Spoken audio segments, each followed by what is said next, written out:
Hello, everybody. Welcome back. So today I want to talk about the relationship you have with yourself.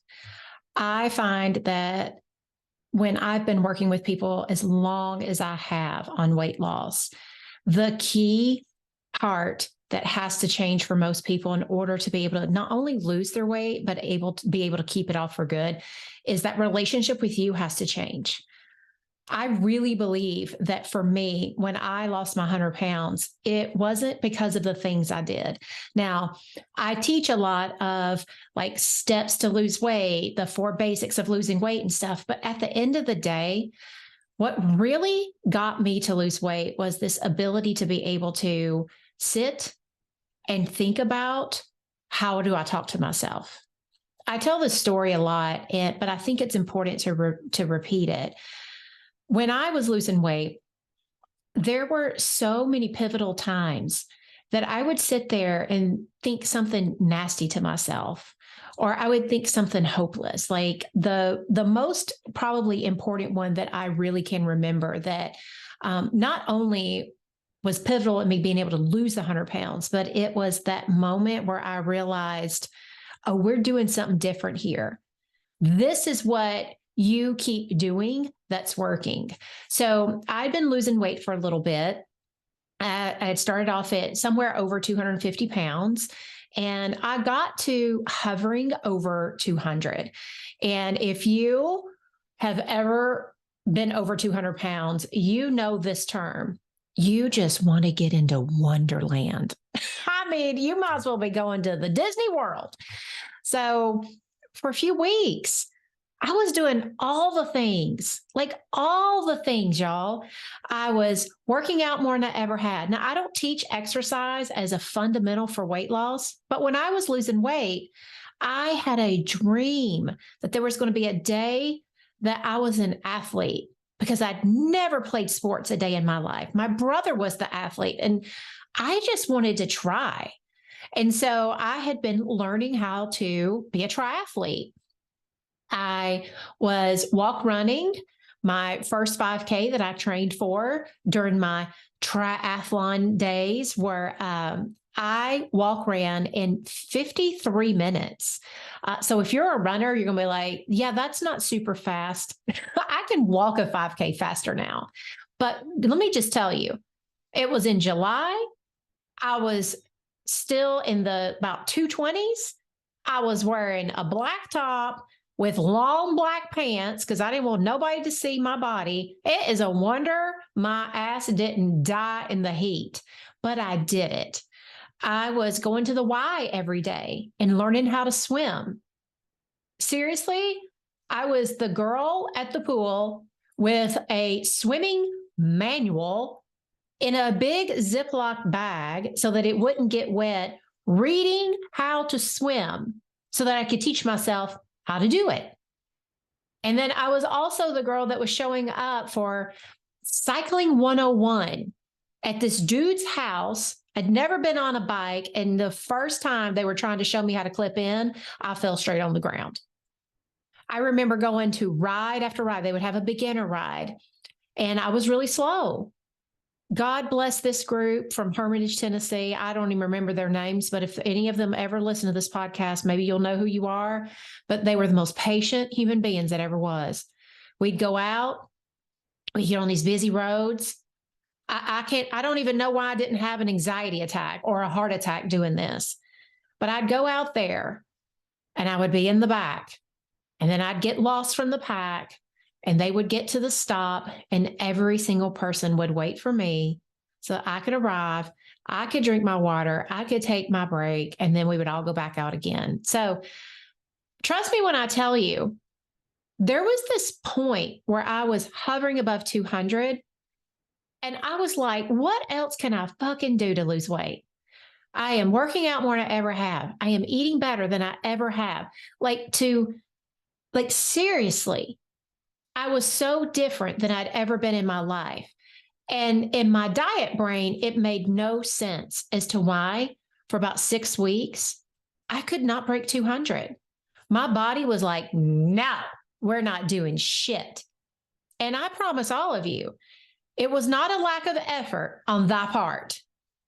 So about the sixth time this happened, the first few times I was willing to take the swings. The third and fourth time, I was kind of getting my ass full of it. By the sixth time, out of nowhere, here's the voice that came up. If we aren't going to lose weight, we might as well fucking go back to eating. Screw this, it isn't working. And I remember standing that day on that scale, and that voice might as well have been a fire alarm going off in my head.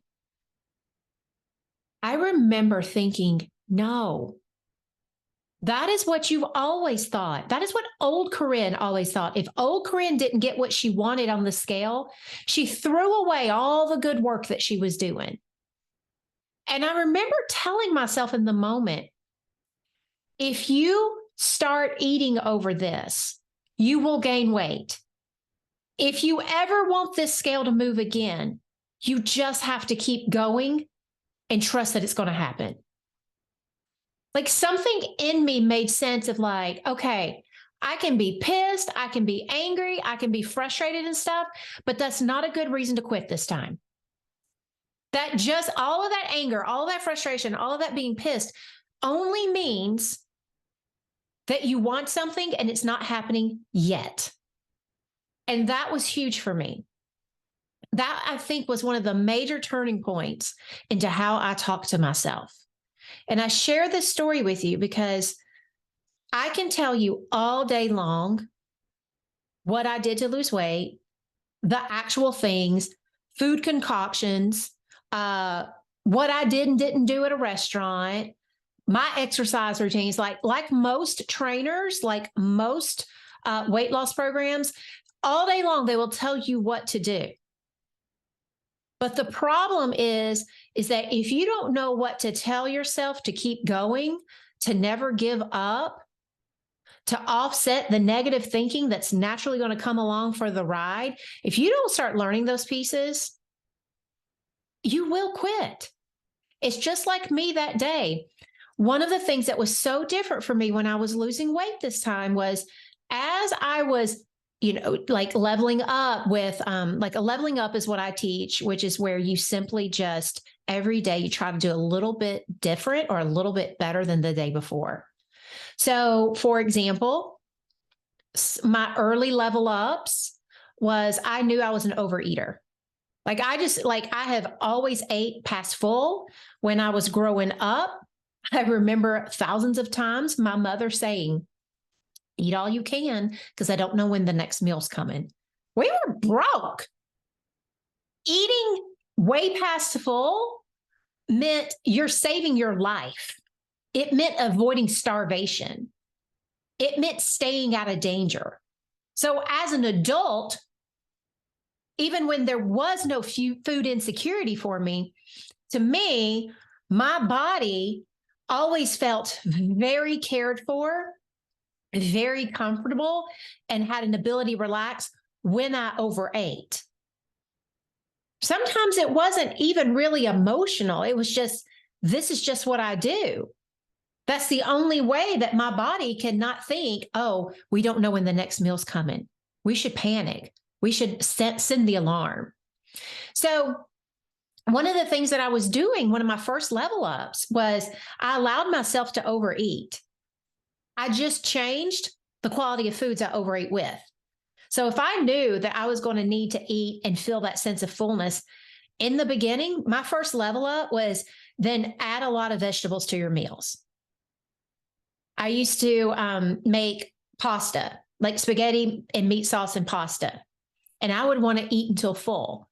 And that took a lot for me because I had always been an overeater. So my full was, busting at the seams full. And one of my very first level ups was, all right, we're going to do half the pasta and I'm going to steam like broccoli and some mushrooms and some baby carrots. And I'm going to toss all that with pasta. Then I'm going to toss all that with the marinara and the ground turkey sauce. For me, that was like, I just need a step in the right direction. I just got to figure out ways that I can start changing. And so I would instead of saying things like, that's not good enough, you got to do better. In those days, I was telling myself things like, good for you. Every day you're looking for something that you can do. I'm so glad we did something different today. I rewarded myself for those changes. And all of that reward led to the day that I was on the scale, because I had started talking to myself differently. It was like, it slapped me in the face of like, this is old you thinking. Because I had been trying so hard at inserting new thinking and telling myself how I was going to think about things. And that's how I was going to lose weight differently this time. Because I wasn't just losing weight just to lose weight. I knew I wanted to lose weight because I literally wanted to feel better. I wanted to feel better about my body, myself. I wanted to feel in control. I wanted to be happier. I didn't want to be so depressed all the fucking time. So if I was going to do that, I knew, like, I don't want to wait until I lose all the weight and hope that I like myself at the end. I got to start liking myself now. So where can I find little places to like myself now? And that is what changed everything for me. So you will hear me tell you thousands of times in this podcast in 1,000 different ways. We have to learn how to like ourselves. We have to learn how to cheerlead ourselves. We have to learn how to find successes. And we most importantly have to be able to make mistakes, things not go our way, and not become the enemy of ourselves. Because in weight loss, you're just going to be reminded all the time of all of your inner insecurities. And the main reason why you're going to be reminded all the time is because as you're losing weight, you can't just eat through your insecurities anymore. Every time you don't like yourself, you can't just go get a Snicker anymore. If we're taking the Snickers away because we're not hungry and we don't plan it, and we have insecurity about ourselves and we're talking like an a-hole to ourselves, well, I don't want you just white knuckling through those moments, being like, well, I'm trying to lose weight, so I can't have the Snickers. I want you to learn how to talk to yourself so that when insecurities come up, the answer now is new conversations with yourself, not white knuckling or going and getting the Snicker. So I have 3 things that I want you to think about when it comes to the relationship with yourself. The first one is, you are the most important relationship you're ever going to work on. It is not going to be the one with your kids, your mama, your partner. It's always going to be you. And that is because you are with you 24/7. That conversation going on in your mind is the relationship you must prioritize over all other things, because everybody else benefits when you prioritize that relationship. Now, this does not mean that you have to start mani and petting and sleeping in and giving everybody boundaries and making everybody self-sufficient and all this other stuff. The biggest hoser when I talk about we're going to improve the relationship with ourselves is people equate that to doing things for themselves. I don't want you, like, look, don't do jack shit for yourself yet, especially if you're going to associate it with selfishness or guilt. We are going to change the relationship with ourselves in the micro moments, in the silent moments. We're going to be doing it in ways that no one would ever know you're doing it. And number 2, it's going to take you no time. So you don't have to create time. And you also do not have to tell somebody else no to gain time. So the first thing is you got to learn how to change how you talk to yourself. Because if you don't learn how to talk to yourself, you're going to be easily set off. You're going to be quick to make the wrong assumptions about what someone means when they're talking to you. You're going to be distracted when your kids are talking to you. If you're all up in your head about like your body or, your failures or whatever, you'll overextend yourself, people pleasing just to be liked, or you're going to cut yourself out of social things because you'll find that it'll be too hard to be there because you're so hard on yourself. So one of the things that you can do is, in order to start that changing of the relationship with yourself first in your head, is start doing an inventory of how you might be showing up half-ass at times simply due to your negative self-talk. Everyone does. A lot of times people say, like, well, I don't want to work on my negative self-talk because I don't say things like that in front of my kids. I don't act like that in front of other people. It's usually subtle. I want you to turn up the volume on watching your life, or turn up the light on watching your life to see where you might be half-ass showing up for the people you love the most simply to do because you're in your head. All right. So that's actually not one of the 3 things, but I'm going to give you 3 things. Let's just call that a bonus. All right. So the first thing to do is to learn how to keep promises to yourself. Now that sounds like amazing, but it also sounds hard. The first thing is if you don't break promises to other people, I want you to dissect why. Very often it's because you don't overpromise. So like when we promise to do something for somebody else, we promise something we know we can do. When you are making promises to yourself, when it comes to changing your food or changing how you're going to eat or whatever, don't promise you're going to do something that you don't feel like you can follow through on. If you don't feel like you can follow through on it, you got to make it simpler. You got to make it easier, or you got to save it for a time when you are really willing to do that. You probably also don't tolerate excuses from yourself. Like, I don't want to, or I dread doing this. If you wouldn't shit on someone else, guess what? Then dread doesn't mean you don't go. Not wanting to has nothing to do with doing it. If you see yourself doing things you don't want to do and dreading for other people, that means that's normal to dread and not want to do things. And you have the skill to show up, which means you don't have to wait on weight loss for you to want to, or for you to have no more excuses, or for you to love doing it. Don't have to. The second thing is you've got to notice your negative self-talk. And then I want you to think every single time you notice yourself telling yourself bullshit, I want you to think this: I'm learning to love myself enough to no longer speak to myself this way. So if you're tearing your body apart, I just want you to get factual about your body. Instead of saying things like, my fat ass, I just want you to say, I have a human ass. It's the truth. You have a human ass. Your negative thought is that it's fat or too big or whatever it is. The only way your brain can ever talk about your ass in a different way is for you to, in the moment you catch it talking about it one way, you have to break it down and say it in a new way. Over and over and over again, to teach your brain, we're now going to start thinking about our ass as just an ass with no qualifiers. I always screw up. Change it to sometimes I screw up, and I'm willing to admit when that's the truth versus me just being hard on myself. So even if you think you screw up all the time, at least get really good at figuring out, is it really true? Or is there sometimes I do screw up because I'm a human? There's also times I'm just being an asshole to myself. I'm blowing it out of proportion. I'm exaggerating. And that just harms me. I don't learn from that. I get more scared to try things. I'm more likely to screw up next time if I don't learn something from this. Then the last thing is I want you to write one thing down every single day that you like about yourself. This can be hard, but I promise you it's possible. And then for 30 days, you cannot repeat things. I want 30 unique things. So make you a list and keep it somewhere where you can see it.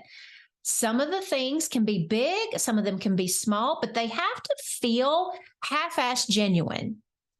Now, if some of you won't have a problem with this until about day 15. Some of you, from the get-go, it's going to feel near impossible if you've always talked to yourself like an a-hole.